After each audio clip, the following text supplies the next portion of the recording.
እንደምን ቆያችሁ የተከበራችሁ አድማጭ ተመልካቾቻችን ይኤችኤምኤ ሚዲያ ነው። የመረጃውንና የተደራሽነትን አድማስ ያሰፋ የሚገኘው ሚዲያችን ባለማችን ወረድ ስልም ባጉራችንና ሀገራችን ኢትዮጵያ እየሆኑ ያሉትን ወቅታዊና አስፈላጊ ሁኔታዎችን ከታዋቂ የዜና አውታሮች እየሰበሰበ ወደ እናንተ ማቅረቡን ቀጥሏል። ዛሬ ደግሞ ልናቀርባችሁ የወደድነው ከወደ መካከለኛው ምስራቅ በእስራኤልና ኢራን መካከል እየተደረገው ስላለው ጦርነት ይሆናል። ከዜናዎቹ ጋር አማኑኤል ተከተል አብራችሁን ቆዩ። የዓለማችን ሁኔታ ከቀድሞ ይልቅ ወደ ለየለት ውድመት እየፈጠነ ይገኛል። ካለፈው 10 ዓመት ወዲህ ዓለም ያስተናገደቻቸው ሰው ሰራሽም ሆነ ተፈጥሯዊ ሁናቴዎች በ200 ዓመት ውስጥ ፍጹም ያልታየና ያልተጠበቀ እንደሆነ የተባበሩት መንግስታት ድርጅት ከ4 ወር በፊት ያወጣው መረጃ ያመለክታል።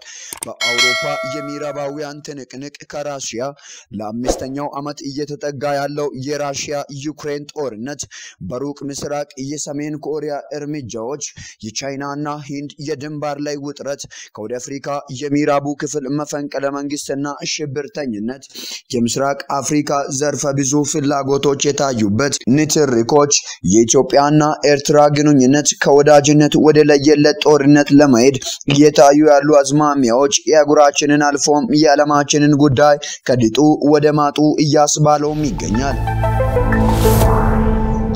ጉድ የተፈራው ቀን ደረሰ። መካከለኛው ምስራቅ የጦር አውድማ ከሆነች ሰንበትበት ብሏል። እስራኤል ዘርፈ ብዙ እርምጃዎችን በኢራን ላይ እየወሰደች ትገኛለች። የዓለም ትኩረት በሙሉ ወደ መካከለኛው ምስራቅ በኩል ሆኗል። እስራኤል ከፍልስጤም ጋር የጀመረችውን ጦርነት ከግብጽ ሳታደርስ ይኸው ድፍን 2 ዓመት ወደ መሆን ደርሷል።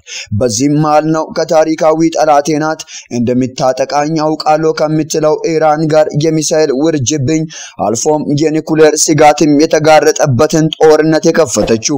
በእርግጥም ይህ ጦርነት ከሌሎች በታሪክ ላይ ከተደረጉ ጦርነቶች ይልቅ የተለየ አንድምታም እንዳለ ታላላቅ የዓለማችን ሚዲያዎች እየዘገቡ ይገኛሉ። ከፖለቲካዊ ማህበራዊና ኢኮኖሚያዊ ይዘት ተሻግሮ መንፈሳዊ ትርጉምም ተሰጥቶለታል። ዓለም ወደ ተፈራውና አይቀሬ ወደ ሆነው የጎግ ማጎግ ጦርነት ሊያመራም ነው ተብሏል። በኦክቶበር 1 2024 ኢራን የሚሳኤል ውርጅብኝ በእስራኤል ላይ አዘነበችባት። ጠንከር ያለ የጸፋውን ምላሽ በኦክቶበር 26 እስራኤልም ወሰደችባት። ይህ በጁን ወር የተቀሰቀሰው ጦርነት በአይነቱ ለየት ያለ እንደሆነ የሲኤንኤን ጋዜጠኛ አህዛዊ ትንተናን በማስደገፍ አቅርቧል። ኢራን ምንም እንኳን የጥቃቷን ምክንያት ባለፈው ኤፕሪል ወር እስራኤል በደማስቆ በፈጸመችው የቦምብ ጥቃት 2 ወሳኝ የኢራን ከፍተኛ ጀነራሎች ተገለውም ስለነበር ነው ቢትልም እውነታው ግን ከወደ ማዶ ይመስላል። ኢራን ምቹ ቀንና ጊዜ ጠብቃ እንጂ እስራኤል በጋዛ ላይ በፈጸመችው ጥቃት በወቅቱ የኢራን እንቅስቃሴ እንደተጠመደ አንበሳም ነበር። ይህንን ጦርነት የሚለየው የአሜሪካና ሌሎች ኃያላን ሀገራት ቀጥተኛ ተሳትፎ መኖሩ ነው። በአሜሪካ ላይ የኢራን አምባሳደር ዩኤስኤ እስራኤልን በቀጥታ የምትደግፍ ከሆነ ኢራን አስፈላጊውን እርምጃ ከመውሰድ ወደኋላ እንደማትል መግለጹን አልጀዚራ ዘግቧል። ሌላኛው የተጋረጠው ስጋት የአረቡ ክፍል በድጋሚ ከእስራኤል ጋር ለጦርነት ሊነሳ ይችላል ምን ነው። እስራኤል አረብ ጦርነት እልፍ ንጹሃን የተቀጠፉበት የታሪክ ጠባሳም ነበር። ኢራን ኒኩሌር ልትታጠቅ የምትሄድበትን እርምጃ የዓለም ሀገራት መቃወም እንዳለባቸው የእስራኤሉ ፕራይም ሚኒስተር ቤንያሚን ኔታንያሁ ገልጸዋል። ይህ የሰውን ዘር የሚጨርስ የታሪክ ጠላት ነው ሲሉም ኢራን ደግሞ ንዴት በተቀላቀለ ቃላት አንቺስ በጋዛ ላይ ፈጸምሽው የዘር ማጥፋት ተግባርስ በየትኛው ፍርድ ቤት የማንዳኛስ አይቷል ስትል እስራኤል በጋዛ ላይ ለፈጸመችው ድርጊት ፊቷን በጨዋጥባ ከመከራከር ኃላፊነት መውሰድ እንዳለባት አስጠነቅቃለች። ይህ በእስራኤልና ሐማስ መካከል የተጀመረው ጦርነት ክፍል 2 ቴህራን ደርሷል።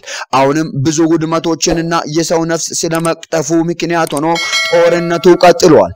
እስራኤል በታሪክ አጋጣሚ አንድም ጊዜ የምዕራባውያን አብሮነት ተለይቶላት አያውቅም። ለዚህ ማሳያ የጂ7 ሀገራት በጣምራ ያወጡት መግለጫ ነው። የዩኤስኤ ፕሬዝዳንት ዶናልድ ጄ ትራምፕ በማህበራዊ የትስስር ገጻቸው ኢራን ከንቱ ድካም እየደከመች ነው፣ እስራኤልን በፍጹም ማሸነፍ አትችልም በሚል አጭር ረፍተ ነገር ውስጥ ኢራን ሆይ ከእስራኤል ጋር በቀጥታ ጦርነት መክፈት በተዘዋዋሪ ከታላቋና ኃያሏ አሜሪካ ጋርም ጦርነት መክፈት ነው አይነት መልእክት አስተላልፈዋል። በሌላ በኩል ደግሞ ኢራን ወዳጅ ሀገራት እና ኢራቅ፣ ፓኪስታን፣ ተርኪ እና ሳውዲ አረቢያ ሌሎችም በተጠንቀቅ ላይ እንዳሉ ከቢቢሲ ያገኘነው መረጃ ያመላክታል። ሩሲያ ይህንን ጦርነት ለማስቆም የሚቻላትን ሁሉ ታደርጋለች ሲሉ የሩሲያ ፕሬዝዳንት ቭላዲሚር ፑቲን ገልጸዋል። ይህም ሩሲያ በጦርነቱ ጉዳይ ላይ ለዘብተኛ አቋም ይዛለች አስብሏታል። የቢቢሲ ጋዜጠኞች የሆኑት ጄምስ ጆርዳን እና ሃሪት ሞሪስ አያይዞም የሩሲያ በጣብቂኝ ሰዓት ውስጥ የያዘችው አቋም ኢራንን እንዳስቆጣት ዘግበዋል። እስራኤል መንፈሳዊ መሪ የሆኑትን አያቶላይ አሊ ካሜኒን ሳልገለው አልመለስም እያለች ሩሲያ ይህንን አቋም መያዝ የለባትም ትላለች ኢራን። ታዋቂው ጋዜጠኛ እንዲህ ሲል ጽፏል። Russia walks a fine line in the Middle East, balancing ties with Israel and Iran.